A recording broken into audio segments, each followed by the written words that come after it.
자, 우리 오늘 옆사람 보면서 오늘 교회에서 복권 축제를 한대요. 그래서 복권 축제 타이틀이 뭔지 아세요? 타이틀이? 복권 축제 타이틀이 뭐냐면 전사님이 어떻게 타이틀이 베스트를 안 했어야 근데 전사님이 확실히 알려줄게. 이렇게 하면 난 절대 허락 안 해줄 거야. 계속 그렇게 말하면 아마 우리 소녀분은 데려갈 일이 영영 없을지도 몰라. 괜찮아? 괜찮으면 해볼게. 자, 우리 이번 주에 교회에서 있는 복권 축제 제목이 너는 꽃이야 라는 이름이랍니다. 자, 우리 옆사람 보면서 그렇게 한번 이번 주에 인사해볼게요. 옆사람을 보면서 친구야 너는 꽃이야 이렇게 인사해볼까요? 친구야 너는 꽃이야. 누구누구야 너는 꽃이야. 자, 친구들이랑도 인사했으면 선생님 보면서 선생님은 꽃이에요. 선생님은 꽃 같아요. 자, 여러분 우리 옆치도 오면서 꼭 앞뒤로도 인사해주세요. 너는 꽃이야. 반가워 친구야 하면서 인사해보겠습니다. 자, 오늘 이 축제하는 분위기랑 좀 다를 수 있겠으나 이번 주도 이 말씀 안에서 예배 안에서 살아갈 수 있는 우리 친구들 됐으면 좋겠습니다. 자, 이번 주 우리가 나눌 말씀의 제목 한번 같이 읽어볼까요? 자, 시작! 고난당하는 왕. 여러분, 고난당하는 왕이라는 이름을 들으면 어떤 생각이 드세요? 고난당하는 왕? 뭔가 앞뒤가 안 맞는 것 같지 않으세요? 뭔가 우리가 왕이라고 하면은 어떤 이미지가 먼저 떠오를까요? 왕이라고 하면은 먼저 다른 이미지보다 이런 내용들이 떠오르지 않을까요? 왕 하면은 왕관, 권력, 힘, 좋은 옷, 재물, 높은 자리 이런 게 좀 더 어울릴 것 같은데 아니에요? 그런데 왕 하면 여러분 고난이라는 단어, 약함이라는 단어가 떠오르세요? 사실 우리가 쉽게 생각해보면 왕이라고 했을 때 우리의 왕 대신 예수님, 나의 왕 대신 예수님, 하나님이라고 생각했을 때 우리가 어쩌면 생각하는 건 왕관, 권력, 힘, 아니면 높은 자리, 재물, 좋은 옷과 같은 멋있는 모습일지 모르지만 오늘 성경에서 말하는 건 고난당하는 왕, 어쩌면 고난받는 왕에 대해서 이야기를 하고 있어요. 어떻게 이 이미지, 고난이나 약함, 힘든 것들이 왕과 연결될 수 있는지 그 맥락을 오늘 한번 이야기해 보려고 해요. 고난당하는 왕은 어떻게 다른지 한번 생각하고 이야기 나눠봤으면 좋겠습니다. 오늘 말씀의 배경에는 예수님과 예수님의 제자들이 등장을 해요. 예수님과 예수님의 제자들이 이제 예수님의 사역을 이루어가면서 이전에 어떤 일들이 있었냐면 여러분들 잘 아는 오병이어의 사건, 칠병이어의 사건들로 여러 곳에서 하나님이 이적들도 보이시고 많은 도움들을 보이시고 예수님께서 많은 이적들과 행함들을 보이신 다음에 이 제자들과 걸어가시면서 한 곳에 모여서 제자들에게 물어보시는 거예요. 얘들아, 너희들이 알기론 내가 이제까지 이런 일도 하고 저런 일도 하고 수많은 도움들과 여러 가지 일들을 했는데 사람들은 나를 누구라 하더냐? 이 세상 사람들은, 이 주변 사람들은 내가 이렇게 뭐 오병이어의 기적, 누군가를 아픈 사람을 낫게 하는 기적, 수많은 사람들을 먹인 기적, 이런 이적들 가운데서, 행함들 가운데서 사람들은 나를 누구라 하느냐라고 물어봐요. 그러니까 먼저 제자들은 이렇게 말해요. 사람들은 예수님을 누구는 세례 요한의 환생이다, 세례 요한이 다시 나타났다라고 말하는 사람도 있고, 누군가는 엘리야다 라고 하늘로 올라갔던 엘리야가 다시 내려왔다 라고 이야기하는 사람들도 있다고 하고, 누군가는 선지자, 예언자 중에 한 명이다 라고 이야기를 해요. 그래서 주변 사람들이 예수님을 이렇게 생각합니다, 예수님, 이렇게 제자들이 알려주세요. 그러자 예수님이 제자들의 질문을 듣고 다시 한번 물어보세요. 그러면 너희는 나와 항상 옆에 같이 있었고 내가 행한 일들을 옆에서 같이 보았던 너희는 나를 누구라 하느냐 라고 물어봅니다. 이때 여러분 여기에서 제자들이 뭐라고 대답하죠? 특별히 베드로가 맞아요. 우리가 아는 것처럼 예수님은 주님이십니다. 예수님은 그리스도이십니다. 라고 고백을 합니다. 자, 그러면 여기서 베드로가 고백한 다른 제자들은 아직 말하지 못했지만 베드로가 특별히 고백한 예수님은 주이시고 하나님의 아들이십니다 라고 한 고백에 이 그리스도이십니다 라고 한 의미가 무엇일까요? 베드로가 말한 이 그리스도이십니다 라고 한 말의 뜻은 뭐냐면 기름을 부은 자라는 뜻이에요. 오늘 조금 색깔이 안 보이죠? 어떻게 되어 있냐면 그리스도 기름 부음 받은 자라는 의미예요. 그래서 예수님께 베드로가 어떤 고백을 한다면 예수님은 기름 부은 자, 우리를 구원하실 메시아이시자 이 땅에 오실 왕이십니다 라고 고백을 한 거예요. 왜냐하면 그 당시에 여러분 유다 지역에 이 이스라엘의 왕들은 왕이 되면은 가장 먼저 어떤 걸 해야 했었냐면 기름 부음을 받았다고 해요. 맞아요. 우리 친구 정답이에요. 기름 부음을 받아서 자신의 왕됨을 인정받고 나타내는 거였는데 그런 거와 같이 베드로도 예수님을 보면서 예수님은 이 땅에 만국의 왕이시고 우리를 구원할 메시아이시기 때문에 주는 그리스도이십니다 라고 고백을 했던 거예요. 베드로가 틀린 말을 했어요? 맞는 말을 했어요? 맞아요. 베드로는 맞는 말을 했어요. 정말 어쩌면 정답과 같은 말이고 정석과 같은 대답으로 주는 그리스도십니다 라고 고백을 했던 거예요. 이 그리스도가 무슨 뜻이라고요? 기름 부음 받은 자, 메시아이자 왕이시라는 의미를 나타내는 거였어요.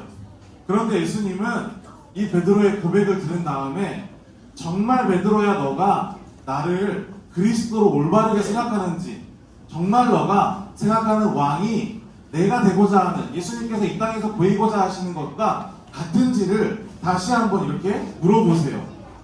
예수님은 베드로의 대답을 듣고 이렇게 말하시는 거예요.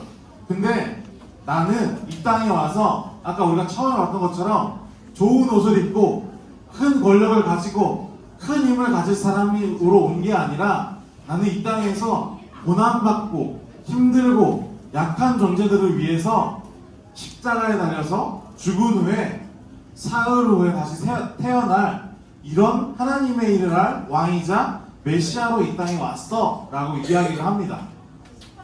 베드로의 고백도 틀리지 않았고 예수님의 설명도 틀리지 않았어요.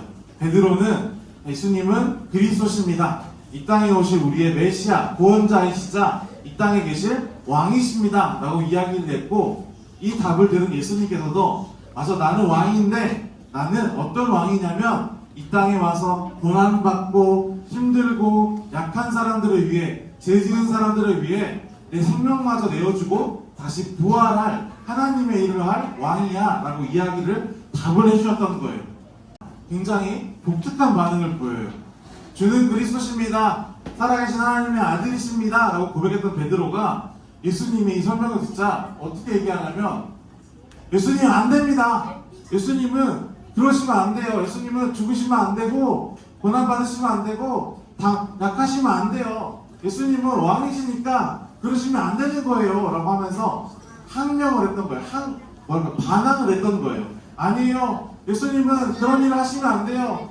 예수님은 왕이시니까 이런 좋은 옷, 멋진 힘, 큰 힘, 정말 멋있는 일, 권력들을 가지시고 우리를 도와주셔야 하는데 예수님 왕이신 분이 이 땅에 오셔가지고 약한 모습 고난받고 힘드시고 죽기까지 하신다 그러면 어떻게 우리를 도와주실 수 있어요? 라고 하면서 베드로가 예수님이 하신 말에 거절을 하고 반대를 하고 딴거를 하기 시작한 거예요. 그러자 예수님께서 이 베드로의 모습을 듣고 뭐라고 하셨는지 우리 한 목소리로 여러분 보이시나요? 예수님이 뭐라고 했는지 한번 같이 읽어볼까요? 자, 시작! 사탄아 내 뒤로 물러가라 라고 이야기하셨던 거예요. 베드로는 올바른 고백을 했어요. 주는 그리스도십니다.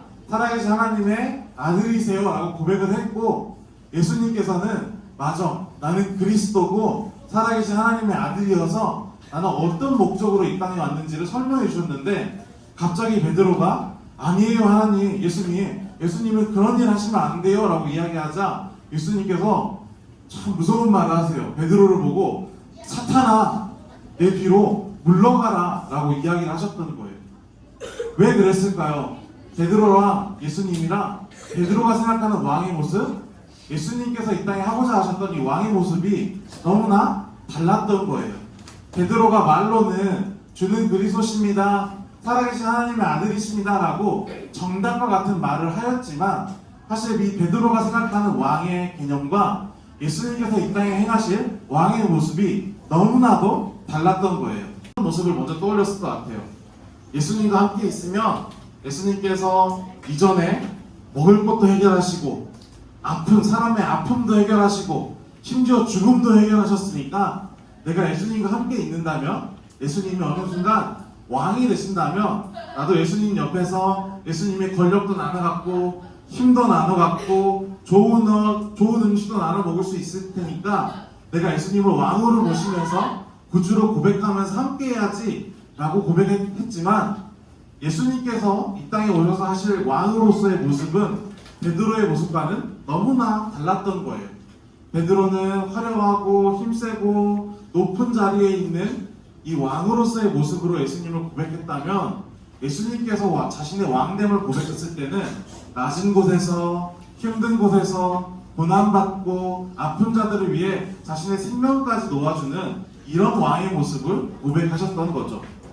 여러분들은 이 왕, 예수님이 왕이시다라고 할 때 어떤 모습을 먼저 생각하나요?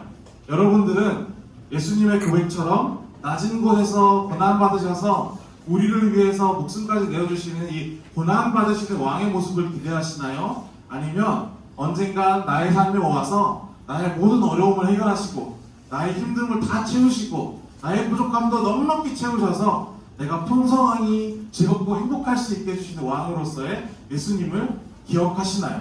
전사님도 사실 이번 주 이 본문을 보면서 많은 생각을 했던 것 같아요. 전사님이 고민해보다가 나는 예수님을 언제 생각하지?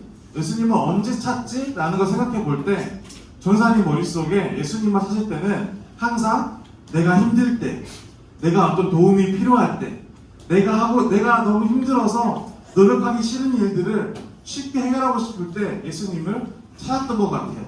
그러면 반대로 내가 예수님을 안 찾았을 때, 까먹었을 때가 언제지? 라고 생각해 보면 내가 행복할 때, 내가 만족할 때, 내가 부족함이 없고 즐거울 때 예수님을 깜빡깜빡 했던 것 같아요. 근데 이런 모습을 봤을 때 어쩌면 전사님의 고백도 이 베드로의 모습처럼, 우리의 모습도 베드로의 모습처럼 가까울 수 있는 고백이 될 수 있다라고 생각을 해요. 우리는 어쩌면 힘들 때만 예수님을 찾고 내 행복할 때, 내가 즐거울 때 이 행복과 즐거움을 주신 예수님 감사합니다 라고 고백하는 모습이 아니라, 내가 힘들 때만, 예수님의 도움이 필요할 때만 나의 어려움을 해결해서 이 문제를 소화시켜 내주시기를 바라는 예수님만 우리가 기대할 때가 있는 것 같아요. 오늘 내 삶이, 지금 이 이스라엘의 모습이 나의 하루가 너무 힘드니까 주는 그리스도시요 살아계신 하나님의 왕이십니다 라고 고백하면서도 이 왕이라는 고백 안에 나의 바람과 나의 뜻과 나의 목적을 담아서 예수님께 고백을 했던 거예요. 그런 의중을 하시고 예수님께서는 우리가 그리스도로 고백하는 이 왕이신 예수님의 모습은 너희들이 바라는 사람의 목적으로 인한 사람의 일을 위한 모습이 아니라 하나님의 일, 아픈 자들에게 가서 도움을 주시고 힘든 자들에게 피난처가 되어주시고 죄 지은 자들에게 자신의 생명까지도 내어주시면서 그들의 죄를 구속하시는 고난받는 왕의 모습임을 알려주신 거죠. 오늘 말씀을 우리가 좀 길지 않게 사순절 5번째 주를 생각하면서 요약을 해보려고 해요. 여러분들은 이번 주일 어쩌면 우리가 앞에 시작했던 찬양의 시간들, 우리가 말씀을 나누는 이 시간에도 어떤 모습으로 찬양하고 어떤 모습으로 말씀을 나누고 읽으셨나요? 우리의 모습에 특별히 베드로의 고백을 보면서 이번 주에 여러분들이 말씀을 나갈 때, 또 이번 주에도 여러분 필사해야 되잖아요. 필사하고 힘들죠. 그리고 고생하고 있어요. 필사하고 말씀으로 나아갈 때 한번 나의 목적, 나의 일, 나의 방향을 바라보는 게 아니라 하나님의 방향이 무엇일까? 하나님의 목적이 무엇일까? 하나님의 뜻이 무엇일까를 생각하면서 우리가 이번 한 주를 한번 이 하나님의 뜻을 기억하면서 고백하면서 나의 뜻이 아니라 하나님, 이 땅의 왕 되신 하나님의 모습을 생각하면서 필사도 해보고 여러분의 자리에서 묵상도 해보면서 한 주를 보낼 수 있는 우리 친구들의 모습이 되었으면 좋겠습니다. 하나님의 뜻과 계획을 생각해보면서 살아갈 수 있는 우리 소년 일부 친구들의 한 주간이 되기를 소망합니다. 우리 말씀 기억하면서 베드로의 고백을 생각하게 합니다. 베드로의 고백, 너무나 정답과 같고 멋있고 정말 칭찬받아 마땅할 이 고백이지만 이 고백 가운데, 이 고백의 중심 가운데 예수님이 계시지 않을 때 우리가 어떤 생각을 하게 되는지를 베드로의 모습을 통해서 바라보게 됩니다. 하나님의 뜻을 생각하면서 나의 고백과 기도와 찬양과 말씀을 읽는 것이 아니라 나의 뜻과 나의 바람과 나의 목적을 위해서 하나님을 바라봤던 나의 모습, 베드로의 모습을 바라보게 됩니다. 주님, 우리가 이제 이 모습에서 되돌려 하나님의 뜻을 고백하고자 하는 그리스도인들, 주님의 자녀가 되기를 소망하오니 우리가 이번 한 주간 필사를 통해서 말씀 묵상을 통해서 기도하는 자리를 통해서 주님 앞으로 나아갈 때 나의 일이 아니라 주님의 일을 먼저 생각하고 고민해 볼 수 있는 우리 친구들의 모습 되게 인도하여 주세요. 그렇게 할 수 믿고 감사드리며 우리를 사랑하시는, 이를 끝까지 사랑하시는 예수님의 이름으로 기도드립니다. 아멘.